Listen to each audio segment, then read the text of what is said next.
You've seen our next guest. You see her all over the place, all around, everywhere. She's the producer of Anarchapulco and now Liberpulco, I guess. It's the new gig. Congratulations. And she's a long-term liberty activist. She did some work for the Ron Paul campaign back in the day and the Police Accountability Project, which is great. I think we don't need police, but we need them at least to be held accountable for what they're doing. I always said we should just mail what they're doing to all their friends, families, neighbors, and teachers, and just say this psycho lives on your block, so watch out. But she's a board member for the Greenbrier International Community, and she raises chickens, goats, and sovereign children, as you do, in Texas with her husband, Paolo. All my exes live in Texas. And she's going to talk on geographic concentration of liberty lovers. That's us. Catherine Bleish Bonandin. Give it up, please, ladies and gentlemen.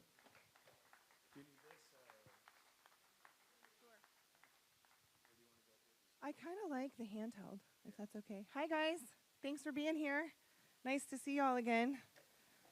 I got out of my production gear and put on a nice dress for y'all. Thank you. All right, so I've got two little presentations in one for y'all today. I'm going to be talking about two communities that are really, really special to me and that have made the case for liberty lovers moving to the same geographic location and living near each other, which is therefore making the case for Liberland.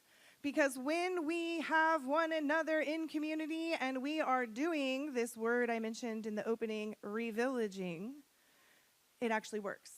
It's a successful thing. So let's see, how do we get the PowerPoint to show up? Here we go. So the first thing I want to talk about is the Free State Project. How many people here have heard of the Free State Project? Okay, only a few of you. This is such an awesome, awesome thing happening in the state of New Hampshire. This is a project that was born over 2 decades ago. It was an idea listed on an internet forum by a man named Jason Sorens. And he said, hey guys, what if we took over a small state?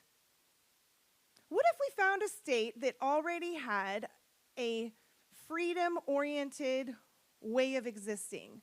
A state with a small population, a state that spends less on the Republican and Democrat candidacy than the National Party does for the Libertarian Party, right? Like, if the Libertarian National Party spends more money than this state does on left, right, Democrat, Republican politics, we might be able to make progress there.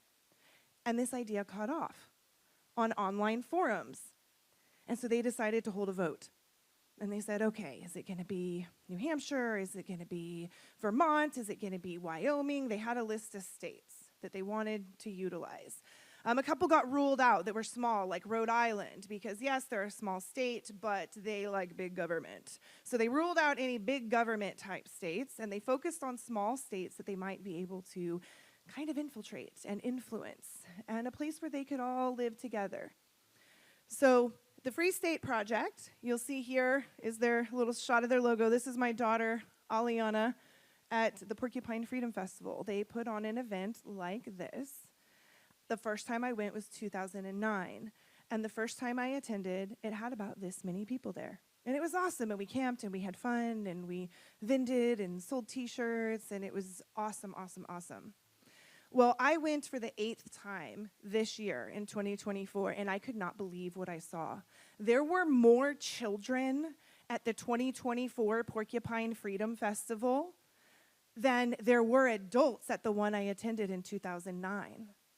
So they have this concept called breeding out statism, and they are moving to one place to do life together, not living on a commune, having their own houses, living in different towns all over the state of New Hampshire, and they're making babies, and they're running for office, and they are getting elected into the state house, and they're building community, and they show up, and they help each other move, and they have book clubs, and they do all sorts of things together with one another. They're doing life together. So this is working. People are showing up. This is a picture that I took this year at the Porcupine Freedom Festival, just walking around, at a time like right now, I don't know what was going on necessarily, but I'm standing at the top of the hill, took a picture, so you get an idea of the vibe. There's a lot of people. There's a lot going on. And at the Porcupine Freedom Festival, they don't have one stage running at one time. It is completely decentralized, and the schedule is absolutely chaotic. There's literally 30 things happening at the same time because there's almost 2,000 people attending now. Last year was their 20th anniversary for the Porcupine Freedom Festival in the state of New Hampshire. And this is Josie, who you guys have seen, and she may show up, you guys. I have some dear friends distracting her right now, but if I end up holding a 3-year-old through my presentation, thank you for your patience. Here she is going down the slide. The state of New Hampshire is, for those of you who are in Europe and may not know the geography of the United States, it's right up on the border with Canada and Maine, which is our most northeastern state. Maine is. They're both very small states. So you'll see there's mountains here. In southern New Hampshire, it's not so mountainous. So the vision of the Free State Project is a movement of thousands of freedom-loving people to New Hampshire. And they said, what if we get 20,000 people to sign up and move? 20,000. What would happen if we got 20,000 people here? I think they thought that they could have a real impact on the local community. And they could really, really create a place, a geographic place where people could live in relative freedom compared to the rest of the world. So when they decided to choose New Hampshire, they picked it because it has low taxes. There's no personal income. There's no sales tax. It's got low regulations. I mean, they don't even require seatbelts. Please wear seatbelts when you're driving, but like they're not required. I don't know of any other state in the United States that has such freedom. It's a small state, as I mentioned earlier. Less than 1.5 million people live there. And Wyoming came in a close second. They voted between about 7 states. And really, the margin, and sorry about that typo, that colon should be a percentage. I was actually typing this up right before I came down. I didn't proofread, so thank you for your patience on that as well. New Hampshire won with 57% over 43%. Currently, they have over a dozen Free State Project people who are elected into their House of Representatives. One thing that's really cool about the state of New Hampshire is that they're very small. They have 1.3 million people, and there's 400 elected officials. That is, I believe, the highest legislature to citizen or population ratio that exists, as from what I've heard. I haven't actually fact-checked this, but in the world. I don't know of any other state that has more representatives for their group of people, if that makes sense. This I copied from their website. Together, Free Staters have built an incredible real-life community full of people who value liberty and responsibility. By concentrating our efforts in one small state with pre-existing pro-liberty culture, we are turning the tide against big government, and we're experiencing the benefits of expanded personal and economic freedoms. And they're living this already. Because in New Hampshire, they have already had over 6,000 people move. So it was formed in 2001. New Hampshire was selected in 2003. There were over 1,900 early movers that moved before they reached the 20,000 person commitment. They were saying, hey, will you be a signer? Will you commit to move here? And once we hit 20,000, you got 5 years to arrive. Will you commit to that? Well, in 2016, they hit that number. They hit the number. 20,000 people agreed to move there in 5 years or less. I was one of those signers in 2007. My personal circumstances actually prevent me from moving there. I live in Texas right now. That's a story for another time. So obviously not all of the 20,000 people are actually going to make it, but with the 6,000 that have already moved and the people that are showing up every single week, they are making waves in New Hampshire. It is absolutely incredible. So before that was triggered, 1,900 people showed up as early movers just to get started. And that's where we are right here with Liberland. The people who are showing up in Apatine that are coming to live here, I asked Vit a couple days ago, I said, so until Liberland has infrastructure and is settleable, are you encouraging people to move to Apatine so they have community and they're right here and they can participate? And he said, absolutely. And in fact, we've had people coming about 1 person or family a week for the last 6 weeks. This is a real thing. We can do this here in Europe too. People can come, live with each other in a state. Serbia is known as one of the most free European states, right?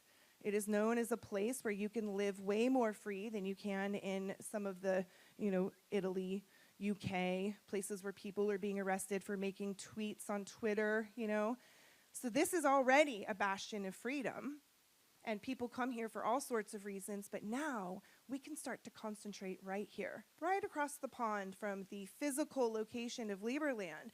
And while the physical location of Liberland is getting together, the community can start to form, not only right here in the flesh, but also all over the world. Everybody here, I call Anarchapulco a pop-up community. We're a pop-up community this weekend, right? We've shown up.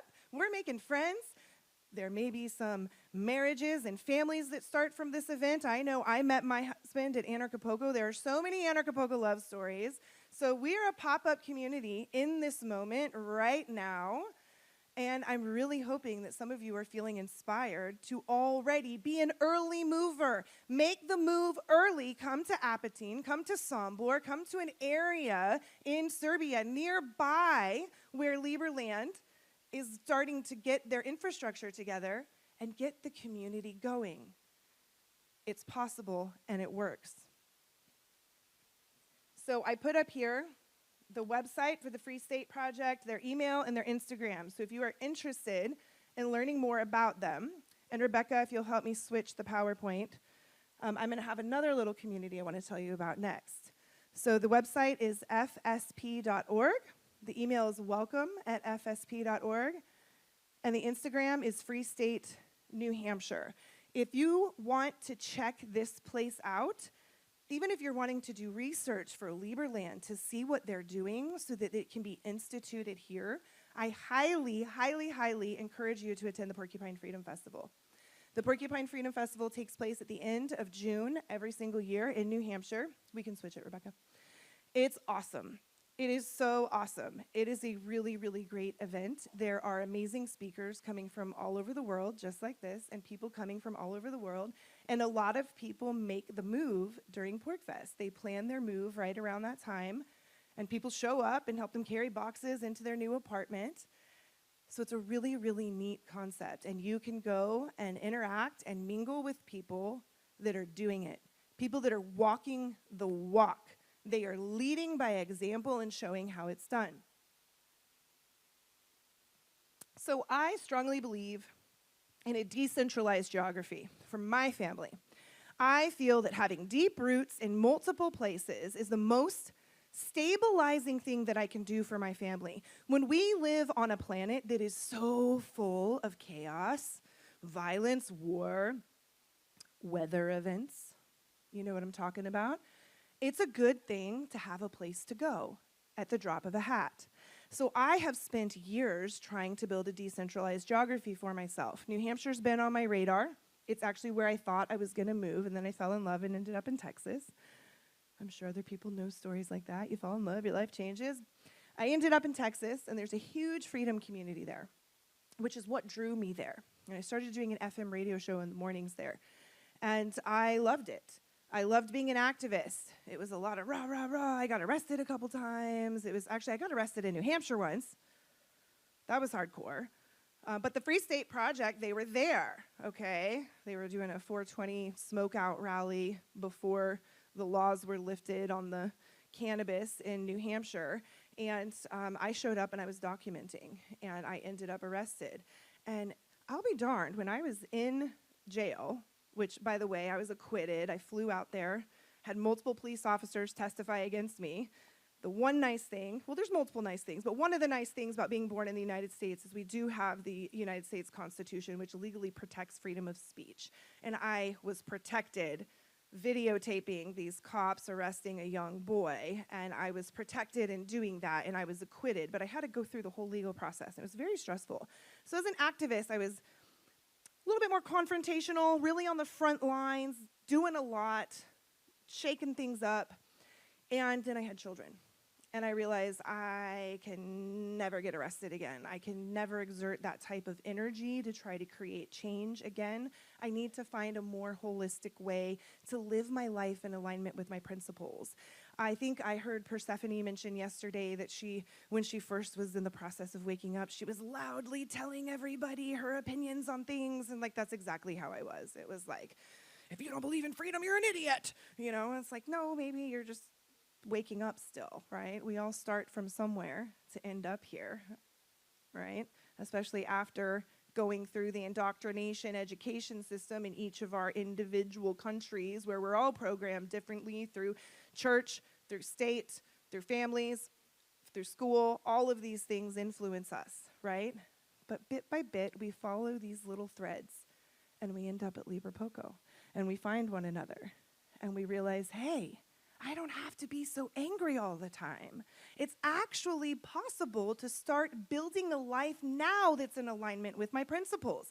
I don't have to ask the millions of people in the United States of America to live like me. I just get to find the people that I want to do life with and live like me, and we can do life together. And when we become these shining bright lights of what it looks like to actually live in alignment with your principles, because I'll tell you what, when you're angry and you're yelling at people, you're a statist too. There is emotional coercion, it exists. There is psychological coercion, it exists. And if you are part of a community that treats each other with hostility, the state exists within you. And it is your responsibility to clean that up. Because if you want coercion and oppression to end on a global scale, you gotta start here. You can't be pointing fingers at other people. You have to lead by example. And what I have found is, as I've slowed down, figured out who I want to be, how I want to live, what I want to do, I have people coming to me. How do I get to live a life like that? Why do you get to travel so much? How did you get on this community, which I'm about to tell you about?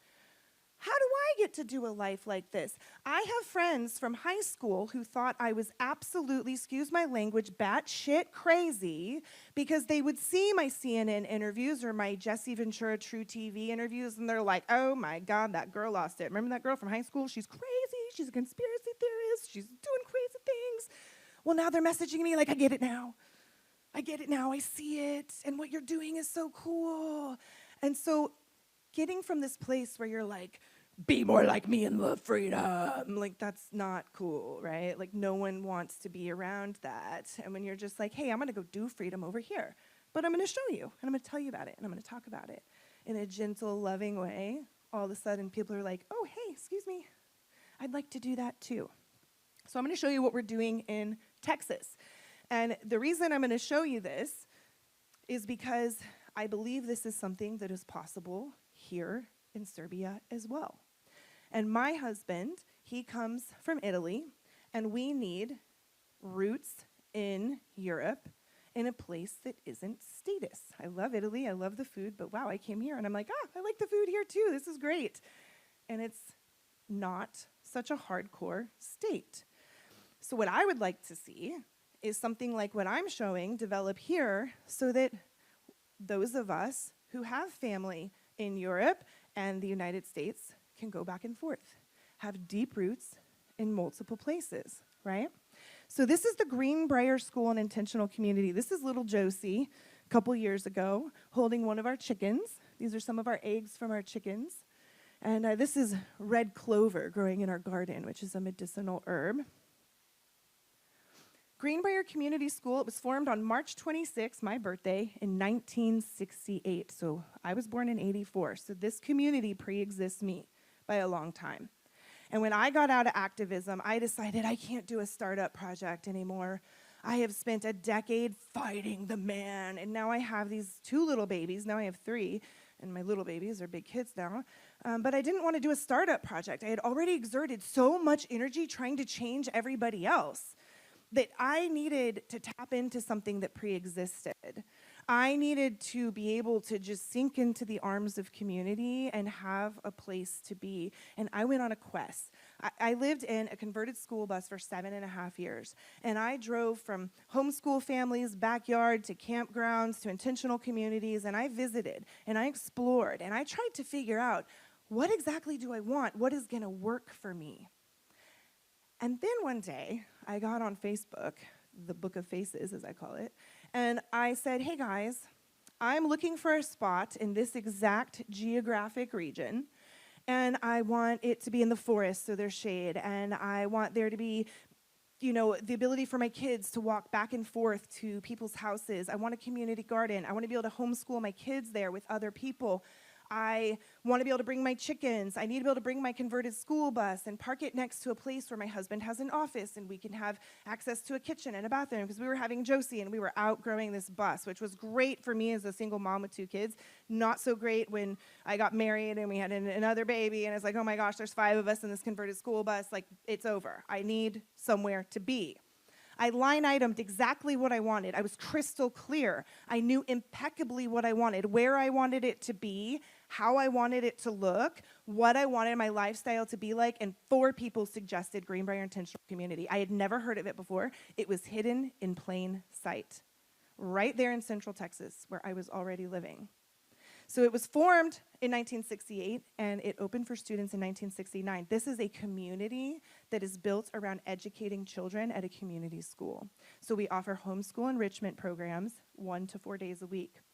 Currently, living on site, there are 18 child residents, there are 25 adult residents, and these are intergenerational families. So we started in 1969. Well, there are grandparents who live there, whose children live there, whose grandchildren live there. There are 3 intergenerational families. They each have their own separate cabins where they live. Deep roots, right? I said I want deep roots in multiple places. They're doing it. 30 students attend Greenbrier Community School. Currently, right now, our enrollment for 24-25 school year, we have some kids who attend 1 day, some who attend 2, some who attend 3 or 4. Our student-to-teacher ratio is not bigger than 1 to 5 right now in our classrooms. It's amazing. It's a homeschool experience where we're coming together in a common building like this one right here, and we're teaching our kids together. It's awesome. And on 1 day, there's no more than 21, 22 kids attending, but there's 30 overall, accounting for the kids who come 1 or 2 days a week. We have 9 teachers, most of whom live on site, 2 who commute in, 2 who recently took over some cabins on the property in order to stay there overnight on the nights they're teaching, but they've got big ranches off site that they're also managing, and so they're coming in 4 days a week. So 2 of these teachers are like part-time residents. And this is written into our bylaws. Teachers have the right to live on site at Greenbrier Community School. Now, to become a member and to have, permanent residency there, you have to go through an onboarding process. And that's something that my family went through. And I really appreciate it because I showed up like, I don't need y'all. I'm not desperate for a place to go. So I'm vetting you too. And they're vetting us and we're vetting each other. And there's a trial period. And you start out, you got a 3-month agreement. And then you got a 6-month agreement. And then you got a 9-month. And then 2 years. And then you can ask for residency. And you're assigned a sponsor, somebody who introduces you to the community and makes sure you know everybody and answers all of your questions. It's a really neat model. There's 13 cabins on site right now. Now, what's really interesting, and a lot of the anarcho-capitalists are probably going to have an aneurysm when they hear this, a nonprofit owns all of them. None of us own our own cabins. But this is a really, really cool model. And it's voluntarious. Everyone is consenting to this, right? This isn't feudalism. This is like actual. We are moving there with the knowledge of this. The nonprofit owns all the buildings, and any work that you put into your cabin is a donation to the nonprofit, and it stays there. So if you move out, you treat your community like crap, and you get kicked out, you lose all of that you just donated. You are incentivized to be a good community member. You can't just hole up in your little castle on the hill and be a jerk to everybody, because you can be removed, and you lose what you put in. We pay very low dues to live there. We pay $250 a month per adult to live there. And all of the people who are teaching and doing things like that, they're working off those dues in work trade, so they're not spending money to be there. They're getting time and energy. And there's people like my husband who have a regular job, and they're like, I would much rather pay $250. I don't have the time and energy to, and so there's a little bit of a balance there. So we have found this model that's really working well. And I feel like it can be replicated in multiple places. And so, of course, my dad was a little anxious. I'm just going to check my time here. My dad was a little anxious because he's like, you're not getting equity in this house. What are you doing? And I'm like, let's do some math together, okay? So I found the average cost of renting a 4-bedroom cabin or house, which is what we have. And we have like 3 acres fenced in for us. This is a 178-acre property with parkland, with trails going through that are not taxed because it's a parkland. Only 15 of the 178 acres have any sort of property tax whatsoever, and I'm working on getting that reduced. I'm the treasurer of the board, and I'm reading the Texas law, and I don't believe we should be paying property taxes and nonprofit on any of it, so I want to get that reduced, hopefully to 0. So we've got 178 acres that we can use at our leisure, right? And we have this cabin that we can put resources into. So my family has put about $35,000 into our cabin. We've lived there for 4 years. If you do the math, this comes out to way less than we would pay to rent a place. And when my husband and I got together, it was during COVID. We had to go through the green card process during lockdown. He wasn't able to work until he got his green card, which took way longer than it should have because of the lockdown. And so as a startup family, we started with very low resources. We would not have been in a position to put a down payment on a house, and you don't want to do a 0 down payment, 100% mortgage, right? That's poor financial planning. And so we've got this really cool situation where if we stay here at Greenbrier until Josie's done with elementary school, I did the math, we will have only spent about $600 a month to live there in Central Texas. And we will have had access to this amazing community. Josie gets to go to the homeschool community. It has worked out really well for us. And then if my kids decide to stay, there's a house that we've built together. And it is a work of art. It is so cool. It's beautiful.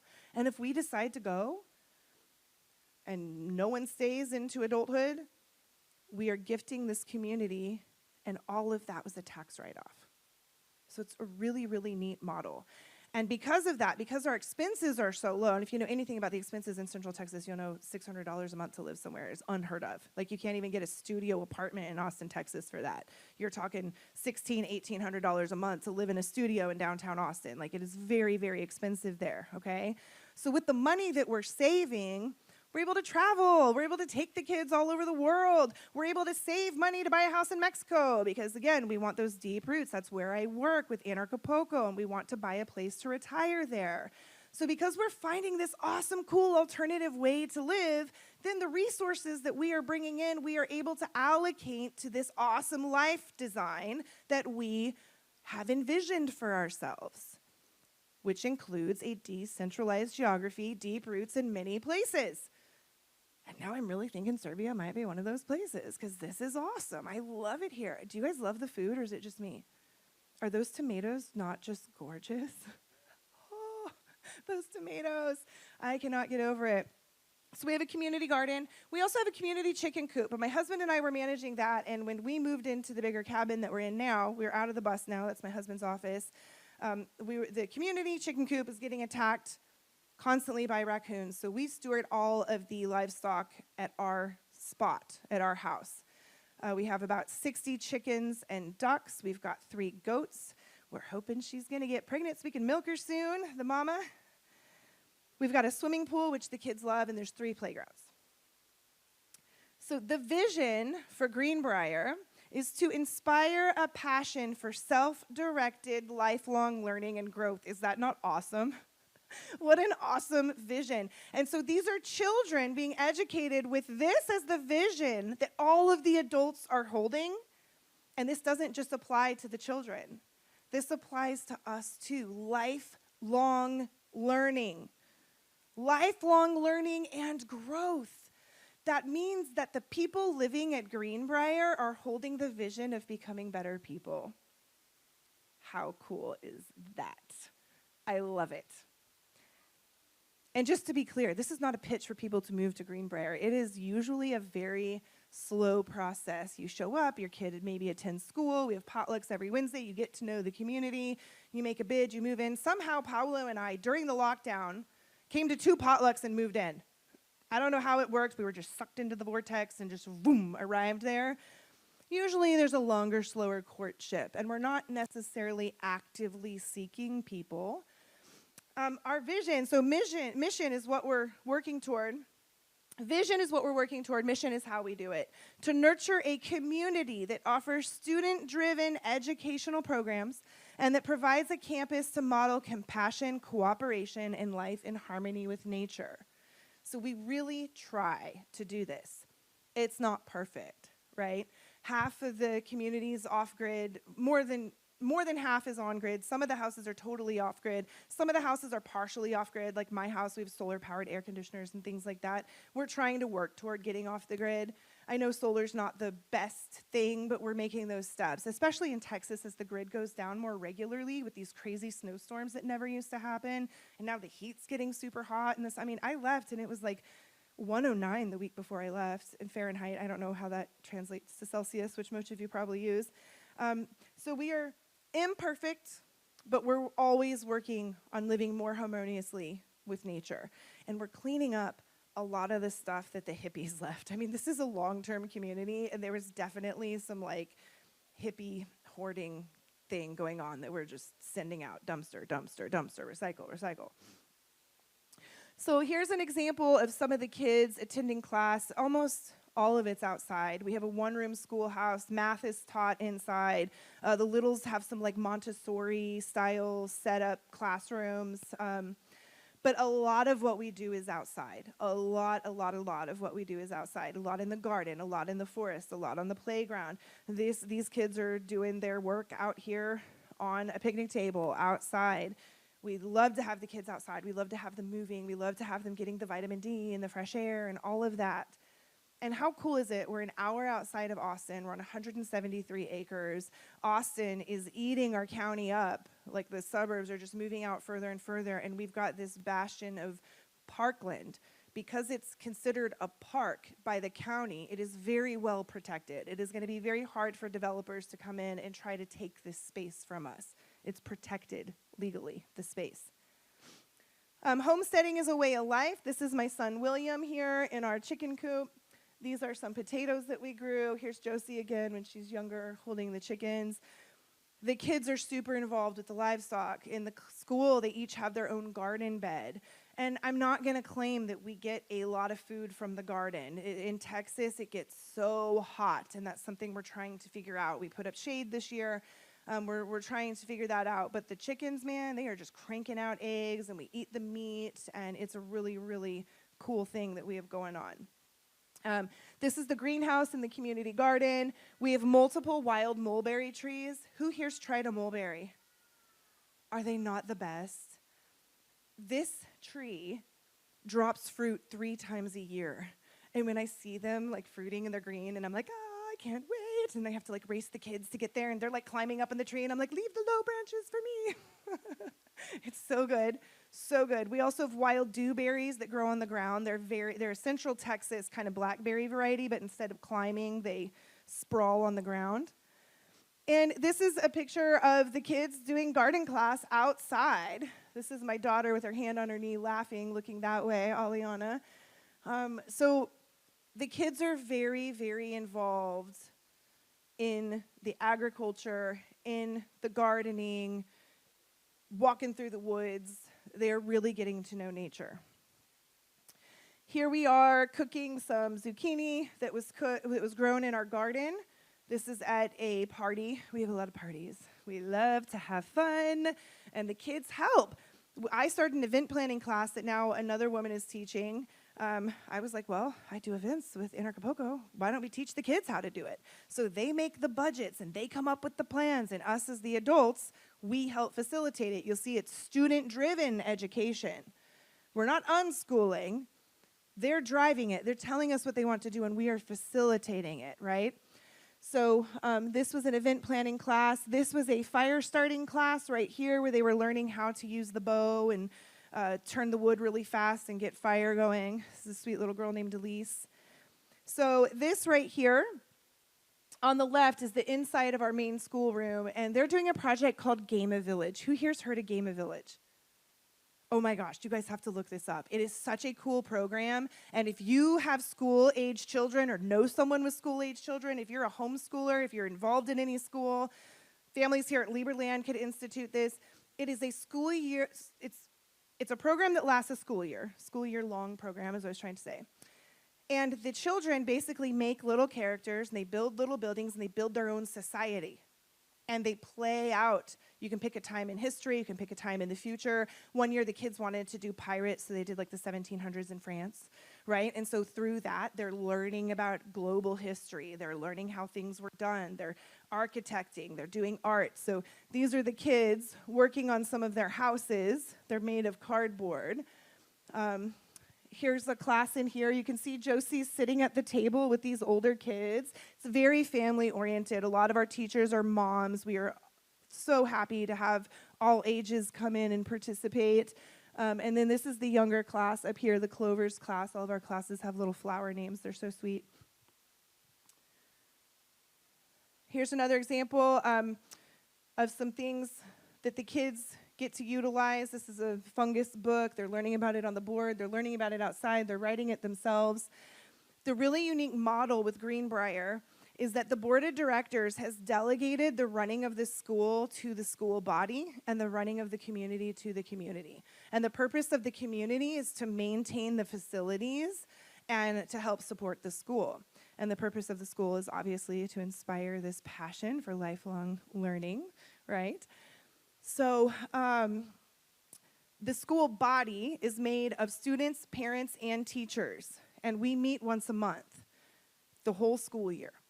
And if something's not working, the kids are like, we don't like the way you're delegating the chores at the end of the school day. We want to try another way. And we're like, all right, how do you want to do it? And they're like, we want to draw straws. Okay, let's try it for a month, and we'll reconvene. If it works, we'll keep it. Last year, the kids changed how they delegated chores at the end of the school day twice. So we had 3 different models throughout the year, but they get to participate. Their voice is equally as important as the parent's voice, is as equally important as the teacher's voice, is as equally as important as the administration's voice. We all get together and we run the school together. It is a consent-based community, and it really, really runs this way. We have community meetings once a month. This is where we decide how to spend money. We got to rerun the electrical wires. How much is in the account? How much can we spend? We need to raise some money. Who's going to handle that? If somebody says this is a bad idea and blocks it, if one person disagrees, this can be blocked because consensus wasn't reached. And what I have witnessed over the past 4 years is that when consensus isn't reached, but somebody sees that the rest of the community really, really wants to do something, they will often say, I disagree, but I see that you all really want this, so I'm going to back down. And this is cooperation. This is working lovingly with one another. And it's working. I'm not going to say there's not hiccups. I'm not going to say there's not conflict. I'm not going to say there's not sometimes drama or things that flare up, but that's part of being human, right? It's part of being human. And when you have a container for your relationships that is so supportive and loving, it makes it so much easier to work through those rough patches. So as I mentioned, our community is run by the on-site residents. We meet once a month to discuss issues and how to spend our resources. We use consensus-based decision-making, but you do have to show up to be heard. If you have strong opinions and you're not showing up to the meetings, you got to show up. You got to be involved. So we are currently raising money to upgrade our electrical system. We run everything ourselves. What about the roads? People ask. Well, we have dirt roads, and we maintain them ourselves. What about the electricity? Well, we run our own wires. It's a lot of work. It is a lot of work. I think so far we ended up with $3131.31 for the electrical thing. So if you're interested in supporting that, we would love your support. So here on this last slide, you've got our website if you're interested in checking us out. We are also on IC.org, which is for Intentional Communities, intentionalcommunities.org. If you want to learn about the community aspect or you want to learn about the school aspect, I think this is a model that can be recreated. It's a model that works. It's a model that is imperfect but working well. So if you want to come and learn about this, you want to implement this for Liberland, you want to implement this, maybe the Free State Project wants to see a community like this, you want to do this in your own backyard. The more communities that we have operating, holding freedom in our hearts, consensus decision-making, learning how to be better people so that we can interact better, the more likely we are going to see global liberty in our lifetime. And it's easy to get discouraged. Don't turn on the TV, don't watch the news, because you're gonna see all the bad news. And the reality is, there's beautiful things happening all over the world. And as we start to implement more and more of these in more and more geographic locations, the less and less violence and chaos we're gonna see in this world. But it takes us getting our hands dirty, working on our own roads sometimes, or if you've got the resources and can pay someone else to do it, awesome. But it takes working together as a group. And the only way that we can show others that the ideas that we like to pontificate about actually work is by executing the vision and living the lifestyle. And that is what I have found is possible at Greenbrier Intentional Community. So there's two examples, Free State Project, Greenbrier, and I think they are awesome examples that can be implemented in areas like Liberland or other people seeking community. Do we have time for a question or two? Does anybody have a question? I see one. Holler it out, I'll repeat it. I can repeat it. Okay, here comes the mic. Here.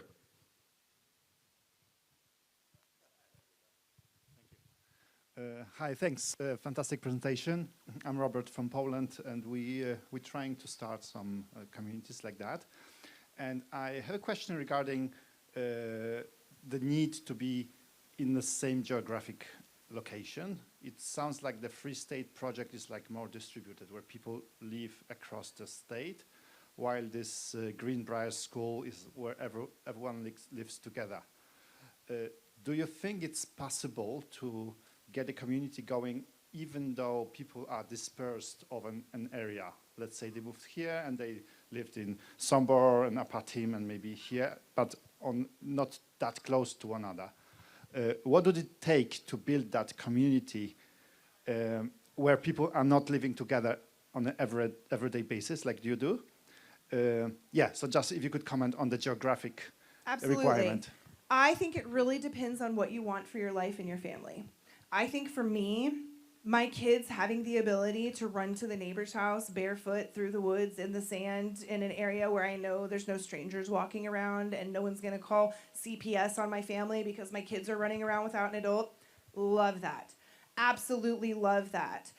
I also see what's working in New Hampshire, and there's 6,000 people living in this state. Some of them live on the same property. Some of them live in the same neighborhood. Some of them live in the same town. One of our previous speakers, Jay Noon, he talks about he does 1 day a week homeschool farm thing at his house that's similar to what Greenbrier's doing, but it's very focused on like the manual labor and teaching them how to do the farming, right? It's a 1 day a week pop-up community. They are so happy. They are thriving. But I do think it does take being close enough that you can see each other regularly. Internet relationships are great, but being able to go out, have meals together, hang out at someone's house, go to the pool together, go to the beach together, whatever it is you want to do, go camping. My friends and I go camping. We got a whole bunch of us going camping in October for my daughter's birthday. It's like 10, 12 families all go together. It's really fun. So being in close proximity for me was my preference, and that's what I was looking for. I wanted a space where my kids were safe to roam. But I would say both can be awesome. It just really depends on the needs for you. And I definitely think if people started moving to the region of Sombor and Apatin and they have Arc Village to come do big events and host parties and campouts and things like that, awesome, do it. It'll be cool. It'll be amazing. It'll be fantastic. And maybe some people will buy a spot together and do a community like this. And then maybe some people will do like the Free State Project and have separate spaces. So I think there's room for both. And it's up to personal preference. Anyone else? Yes. Up here. Sorry. Here comes the mic. Hi, thanks, Kat. That was very interesting, great presentation. I just wondered a couple of things. First of all, moving to America, if you're not an American citizen, or moving to Sombor if you're not an EU citizen. And the other thing is, it's what about if people like, Cackling Harris get in or something, is that going to be a threat to communities in America? And I mean, what I have found is that global politics don't really affect my local life very much at all. There's so much fear-mongering. I got involved in the Ron Paul campaign in 2008, and every single elected official, they're like, they're going to destroy everything. And, my life has stayed generally the same.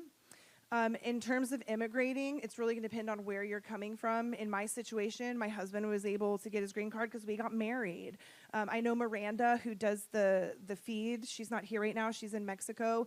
Her partner has been out here in Serbia working on residency from Mexico. And there's a whole process for that, and I haven't researched it yet. For me, if I want to get residency here in the EU and I want to go move to Italy with my husband, I have to pass an Italian test, even as a married person. And I'm like, oh, no. And so I want to do that before my children turn 18 so I can hand that down to them. But one of the gifts I'm trying to give my family is as many passports in as many places as possible. So I have residency in Mexico. Josie has residency in Mexico. Paulo has residency in Mexico. The big kids will get it next Thanksgiving when we go back down. And then Paulo and Josie is obviously entitled to the Italian citizenship. But for me and the big kids, I have to pass the Italian test, which... If anyone wants to tutor me, I am graciously, I will pay for your time. I need help. Everyone says it's just like Spanish. Kind. Not quite, though. Are there any other questions?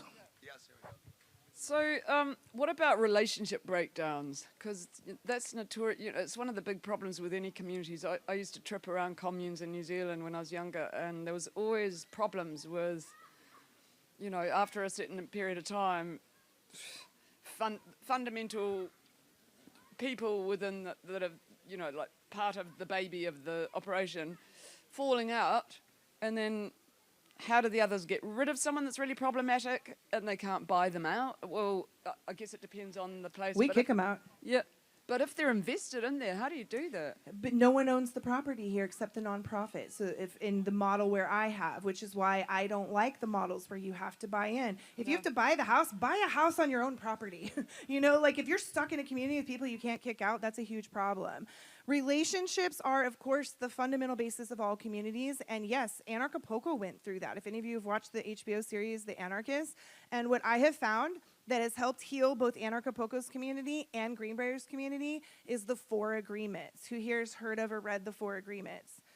Check it out.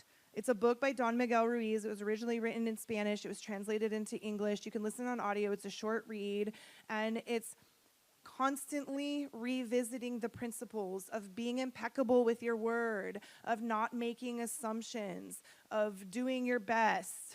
Where's my 4th one? See, I need to revisit. I can't rattle it off. So anyway, what? Don't take anything personal. There you go. And that, I think, honestly, the root of most problems are people making assumptions and taking things personal. My behavior's about me, your behavior's about you, and when I can say, oh, she's having a bad day, and be okay with that, that heals a lot right there. When you just let people be in a funk, have a bad day, be in a bad mood, things move a lot more smoothly. But that's a huge problem. So if your community is not constantly bringing in nonviolent communication facilitators, working on teaching yourselves and reteaching yourselves how to be the best communicator ever, it is very, very easy to slip into that.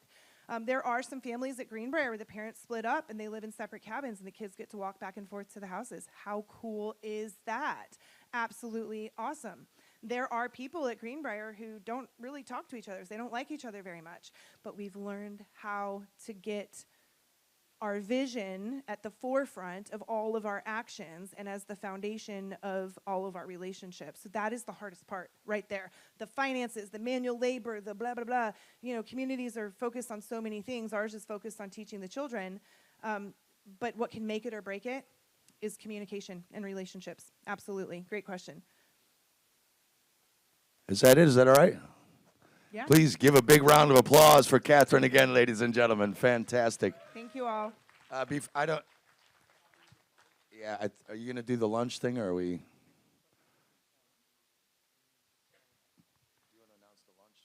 Sure. Hey, guys, we have an awesome special brunch tomorrow. If you guys want to come, it is a $300 ticket, and you will get to sit at Plava Rouge, the restaurant right down the street, with some of the most amazing speakers that I've ever heard talk. We would love to have you guys come. There's still some tickets available to that. And we also have, after that, this is a high ticket dollar item, but it gets you multiple hours of intimate time with Jeff Berwick and President Witt. It is the boat tour, where we will go up the river on a boat. We will see Liberland. The people who are doing the bicycle tour should hypothetically be arriving at the same time, and we can wave to each other. So this is for people who want to have a bicycle's a little bit more like hot and sweaty, and it might be fun for some people. But if you want to, bring a swimsuit, go on a boat ride, we're going to be stopping at a little swimming beach. We're going to cater some food, have some champagne. Spend some time with Jeff and Witt and some other Liberland folks. It's a really awesome opportunity, and that's a $1,000 ticket item, and it will be worth it. This is a memory that you will get to hold on to and cherish the rest of your life. So if you guys are interested in either of those, visit Liberpulco.com, get tickets, and then scroll down and pick the items that you want.